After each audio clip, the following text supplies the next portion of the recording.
Bismillahirrahmanirrahim. Assalamualaikum warahmatullahi wabarakatuh. Sebelumnya saya ucapkan terima kasih kepada dosen pengampu mata kuliah Metodologi Studi Islam Bapak Dr. Muhammad Arfan Muammar MPDI,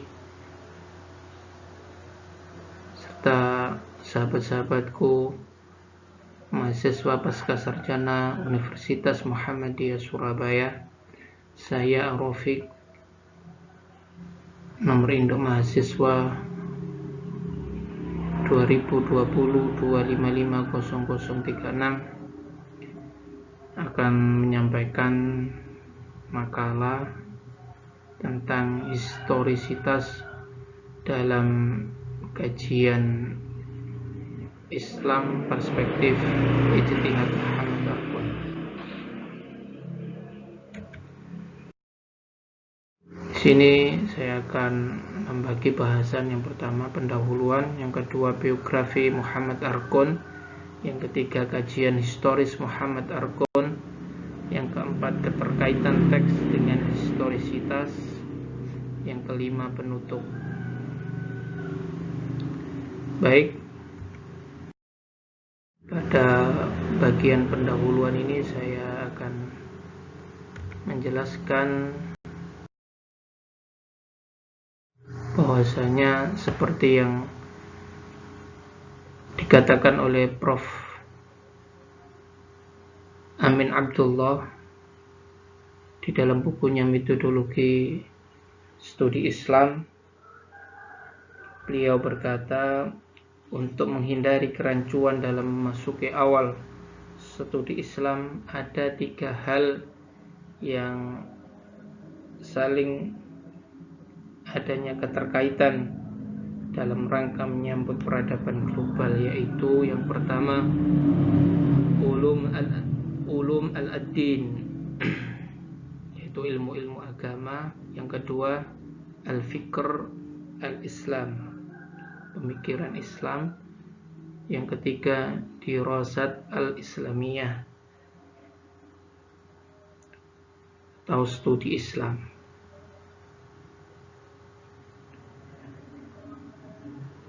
Dalam kompleksitas persoalan, agar untuk mendorong hadirnya beragam tawaran pendekatan, maka perlu tawaran paradigma untuk menjawab pemecahan terhadap kompleksitas persoalan yang mencakup berbagai macam persoalan. Itu tidak bisa dipandang dengan satu kacamata saja. Oleh karena itu, karena rumitnya sebuah metodologi ini, maka diperlukan metodologi pemecahan agar persoalan-persoalan bisa terjawab ketika akan melakukan sebuah penelitian. Maka perlu pendekatan yang kali ini pendekatannya adalah kontekstual sosiologis dan historis yang memperkuat relevansi teoritis dan sosial adalah sebuah kajian keagamaan. Kemudian pemikiran Islam selalu mengalami perubahan. Ada 5 tipologi pemikiran Islam. Yang pertama adalah fundamentalistik. Apa itu fundamentalistik? Yaitu kelompok pemikiran yang mempercayai sepenuhnya doktrin Islam sebagai sebuah alternatif utama kebangkitan umat manusia. Yang kedua, tipe tradisionalistik atau salaf, yaitu kelompok pemikiran yang memegang teguh pada tradisi-tradisi yang telah mapan. Yang ketiga, tipe reformistik, yaitu kelompok pemikiran yang mencoba merekonstruksi ulang warisan-warisan budaya Islam dengan cara memberi tafsiran-tafsiran baru. Yang keempat, yaitu tipe post-tradisionalistik, yaitu kelompok pemikiran yang berupaya mendekonstruksi warisan-warisan budaya Islam berdasarkan budaya Islam standar-standar modernitas. Dan yang kelima adalah tipe modernistik, yaitu kelompok pemikiran yang hanya mengakui sifat rasional ilmiah dan menolak cara pandang agama serta kecenderungan mistik yang tidak berdasarkan nalar praksis. Itu adalah tipe pemikiran Islam yang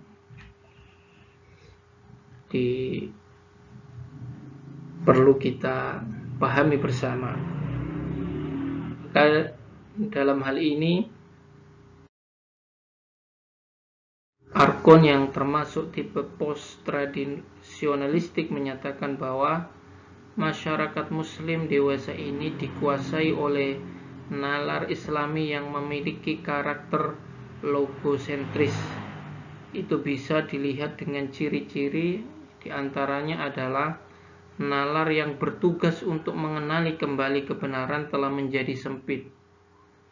Nalar Islam yang kedua, nalar Islam dikuasai oleh nalar dogmatis dan sangat terkait dengan kebenaran abadi, bersifat estetistis daripada ilmiah.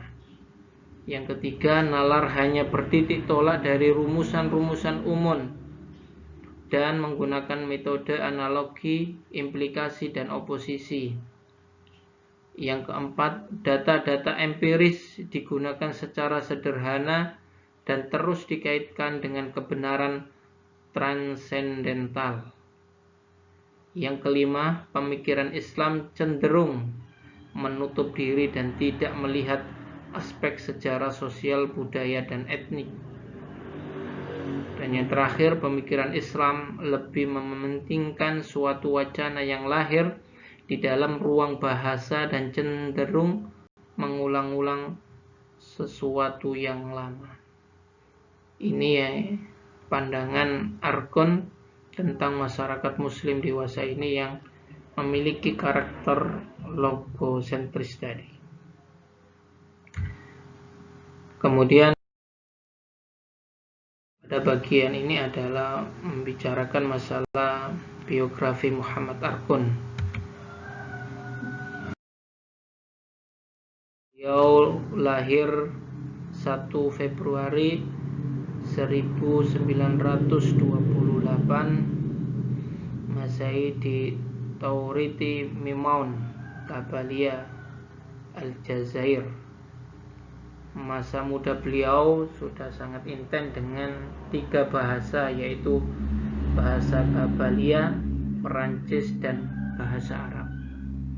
Riwayat pendidikan beliau: tamat sekolah dasar, ia melanjutkan sekolah menengah di kota pelabuhan Oran, yaitu kota utama Aljazair di bagian barat. Sejak tahun 1950 sampai 1954 belajar bahasa dan sastra Arab di Universitas Algiers. Beliau juga sambil mengajar di sana. Kemudian pada tahun 1961 diangkat menjadi dosen di Universitas Sorbonne, Paris. Tahun 1969 menggondol gelar doktor.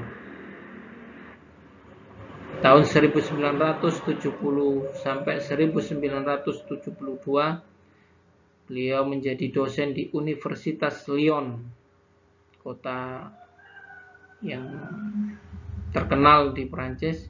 Kemudian ia kembali sebagai guru besar di bidang sejarah pemikiran Islam. Selanjutnya,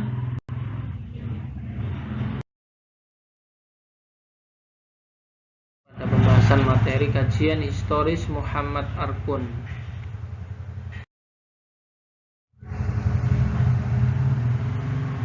bahwasanya strategi historis Muhammad Arkun ini muncul dengan pendapat beliau yang monumental, bahwasanya beliau berpendapat bahwasanya sejarah Al-Quran sehingga bisa menjadi kitab suci dan autentik perlu dilacak kembali. Ini pendapat beliau bahwasanya sejarah Al-Quran itu terkumpul kemudian menjadi kitab suci yang autentik. Ini kata beliau perlu dilacak kembali, sehingga menimbulkan perdebatan di sana sini.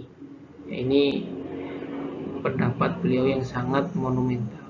Kemudian Arkun membagi sejarah Al-Quran menjadi dua peringkat. Yang pertama disebut sebagai Ummul Kitab.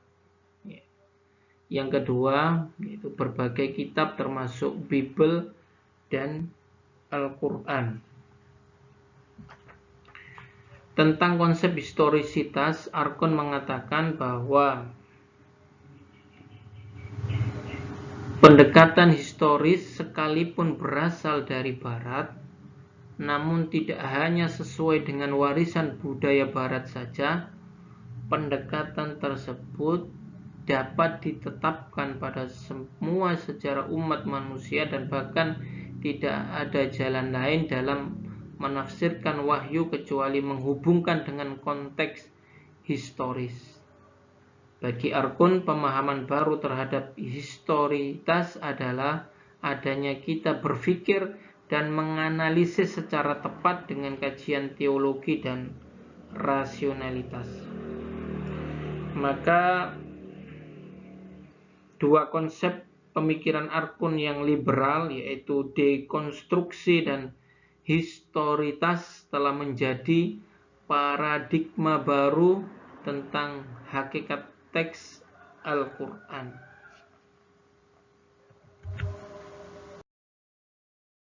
Selanjutnya, keterkaitan teks dengan historisitas. Ilmu-ilmu keislaman yang kritis hanya akan dibangun secara sistematik dengan menggunakan tiga model, yaitu filosofis, historis, dan teologis secara sirkuler.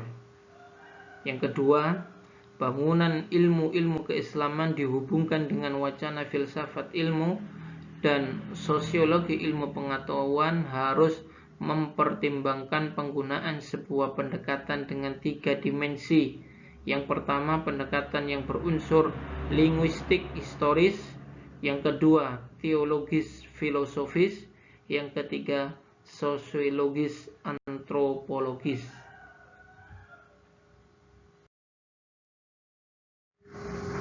Dengan kritik historisnya, Arkun menemukan karakteristik umum pemikiran Islam. Yang pertama, kedudukan akal-akal kepada wahyu yang terberi. Yang kedua, penghormatan dan ketaatan kepada otoritas agung.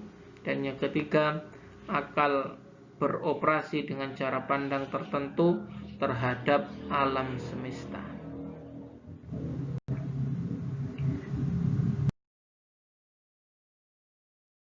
Yang terakhir, kesimpulan pada bagian ini,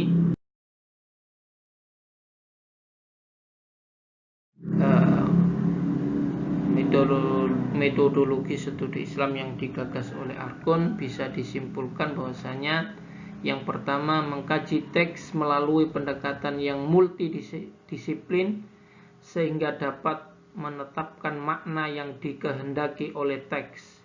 Yang kedua, pendekatan yang ditawarkan oleh Arkun dalam studi Islam adalah ilmu-ilmu sosial, antropologi, dan tinjauan historisitas. Yang ketiga, perlu pemahaman yang komprehensif terhadap aspek historis, sosial kultur, sosiopolitik, dan keagamaan. Mungkin ini yang bisa saya Mudah-mudahan bermanfaat.